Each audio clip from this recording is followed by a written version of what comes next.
YCP అధినేత YS Jaganmohan రెడ్డిపై BJP Anakapalli MP CM Ramesh తీవ్ర ఆగ్రహం వ్యక్తం చేశారు.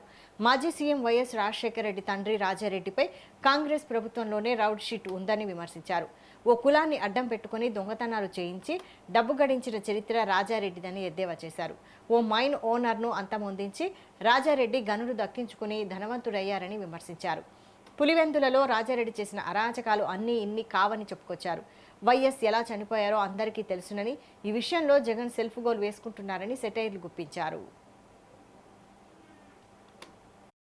రౌడీ షీటర్ కేసు, దొమ్మి కేసులు, ఇన్ని కేసులు హిస్టరీ. అప్పుడు తెలుగుదేశము ఇవన్నీ గవర్నమెంట్ కాదు, అప్పుడు చంద్రబాబు నాయుడు ముఖ్యమంత్రి కాదు.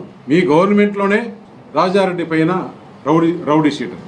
అలాంటి చరిత్రని మన వివేకానంద రెడ్డి వరకు చూశాం. అసలు కుట్రలు కుతంత్రాలు అనేది కొత్తగా ఎవరికొరికో క్రిమినల్స్ కూడా రాని ఐడియాలు మీకు వచ్చి మీరు రాజకీయాలు చేసి రాజకీయ లబ్ధి పొంది ఈరోజు రాష్ట్రంలో నాకు ఒక గొడ్డలనే పేరు వచ్చింది, ఒక క్రిమినల్ అనే పేరు వచ్చింది. ఆ పేరు పోగొట్టుకోవాలని చేస్తే రాబోయే రోజుల్లో మంచి పనులు చేయాలి.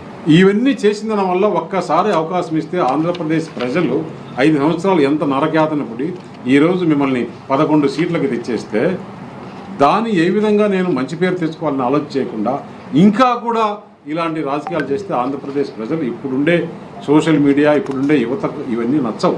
రాష్ట్రానికి మంచి చేయాలి, రాష్ట్రానికి ఎవరైతే మంచి చేస్తారు ఇప్పుడు ఎందుకంటే అతనికి ఏమైపోయింది, ఒక పక్క ప్రధానమంత్రి నరేంద్ర మోడీ గారు రాష్ట్రానికి మంచి సహకారం అందిస్తున్నారు, ఇంకొక పక్క అనుభవం ఉన్న ముఖ్యమంత్రి చంద్రబాబు నాయుడు గారు ఈ ఇండస్ట్రియల్ డెవలప్మెంట్ ఇవన్నీ తెస్తున్నారు, ఇంకా కొత్త కొత్త పథకాలు కూడా తీసుకొస్తున్నారు.